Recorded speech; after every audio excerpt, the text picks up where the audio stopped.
ऐसा कौन सा नक्षत्र है जिसमें नए कपड़े पहनने से उनके कटने, फटने, जलने का डर बना रहता है और कब पहने हुए नए कपड़े अचानक आपके कष्टों को बढ़ा देते हैं? आइए जानते हैं। बहुत बार होता है, हमने नया कपड़ा पहना होता है और कहते हैं वो ख़राब हो गया तो कहते हैं आज ही पहना था, बिल्कुल नया था और ये फट गया, जल गया। तो नक्षत्र का असर बहुत बड़ा ये सिग्नल है, ये बहुत बड़ा सिग्नल है।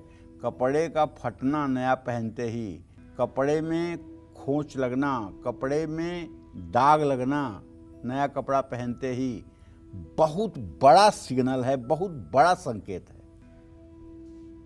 अगर कोई बसंत राज शाकुन पढ़ा होगा, शुभाशुभ विचार पढ़ा होगा तो पता चलेगा कि बाएं तरफ कपड़ा फटे तो क्या होता है, दाहिने अंग का कपड़ा फटे तब क्या होता है, बाईं तरफ दाग लगे तब क्या होता है, दाहिनी तरफ दाग लगे तब क्या होता है, ऊपर दाग लगे तब क्या होता है, नीचे दाग लगे तब क्या होता है। इन सब चीज़ों का बहुत विस्तृत विवेचन शास्त्रों में किया गया है। और ये बहुत बड़ी बात है कि अगर नया कपड़ा पहनते ही कुछ इस तरह का सिग्नल आपको मिलता है तो आपको सावधान हो जाना चाहिए। ये ईश्वरीय सिग्नल है।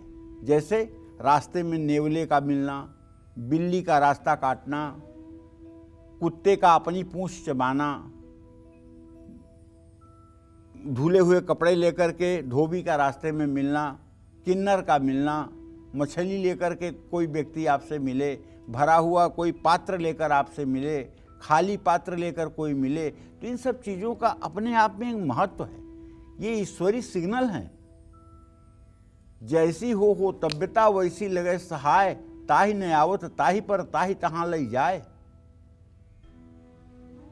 और ये ईश्वरीय सिग्नल बाद में घटना घटित होगी उसके पहले ही बता देते हैं क्या होने वाला है। भूकंप आना होगा तो कुत्ते दक्षिण दिशा में मुंह करके समूह में रोने लगते हैं, बंदर डालों पे उछल कूद करने लगते हैं, गायें रंभाने लगती हैं। अगर भूकंप आना है तो 2-4 घंटे पहले इन जानवरों को संकेत मिल जाते हैं, उत्पात के संकेत मिल जाते हैं। बरसात होना है तो मेढक बोलने लगते हैं, टाँ टाँ टाँ टाँ मेढक करने लगते हैं। तो कहने का मतलब यह है कि ये जो जीव जंतु हैं, ये वनस्पतियाँ जो हैं, ये भी हमारे जीवन में होने वाले शुभ अशुभ के संकेत करती हैं। तो वस्त्र क्यों नहीं संकेत करेगा? वस्त्र का फटना, वस्त्र का दागदार होना, वस्त्र का नुकसान होना, ये क्यों नहीं संकेत करेगा? ये भी संकेत करेगा। तो देखिए, आश्लेषा नक्षत्र का स्वामी ग्रह बुध है। चलिए, इस नक्षत्र में नए कपड़े धारण करने से, कपड़ा कटने से, कपड़ा फटने से या जलने से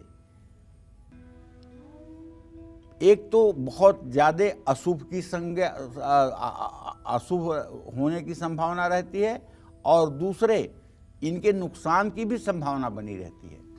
इसी तरह से मूल नक्षत्र का स्वामी केतु है।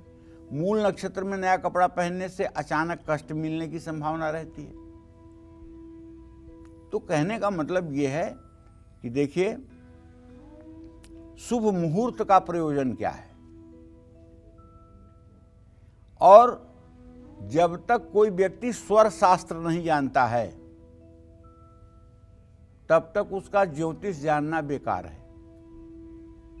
स्वर शास्त्र मतलब आपके ही शरीर में चलने वाली जो श्वास है उसको पहचानना, कब बाएं नाक से चलती है, कब दाहिने नाक से चलती है, कब बाएं से निकलकर दाहिने चली जाती है, कब दाहिने से निकलकर बाएं चली जाती है, कब दोनों चलती है, कब 4 अंगुल चलती है, कब 8 अंगुल चलती है, कब 12 अंगुल चलती है, कब 16 अंगुल चलती है।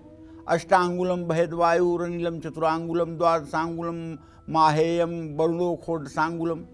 कब अग्नि तत्व चलता है, कब पृथ्वी तत्व चलता है, कब जल तत्व चलता है, कब वायु तत्व चलता है, कब इस तत्व को कैसे बदला जाता है। तो ये सब विषय का अगर ज्ञान नहीं होगा तो केवल किताब पढ़ करके, केवल ज्योतिष का ज्ञान करके कुछ नहीं आपको फायदा मिलने वाला है। क्योंकि ज्योतिष शास्त्र शकुन शास्त्र पर भी आधारित है।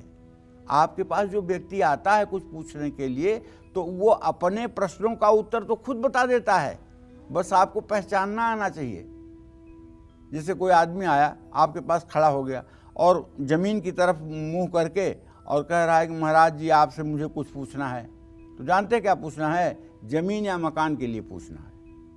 और आया आपकी आंखों में आंख मिलाकर कह रहा है महाराज जी मैं आपके पास ही आया हूँ, कुछ न बोले, आप समझ लीजिए धन दौलत से जुड़ा हुआ कोई मामला है आया, और आपसे बात करते समय आकाश की तरफ देखते हुए कहे कि गुरु जी आपके पास आया हूँ, तो समझ लीजिए किसी व्यक्ति के बारे में पूछने के लिए आया है। अब अगर आपको शकुन शास्त्र का ज्ञान नहीं होगा, स्वर शास्त्र का ज्ञान नहीं होगा, तो फिर किस बात का ज्योतिष? ये 27 नक्षत्र पढ़ने से, 12 राशियाँ पढ़ने से और ये कह देने से काल सर्प दोष है, पितर दोष है, ज्योतिष हो जाएगा? कभी ना होगा। तो देखिए बहुत विशाल और विस्तृत सागर है।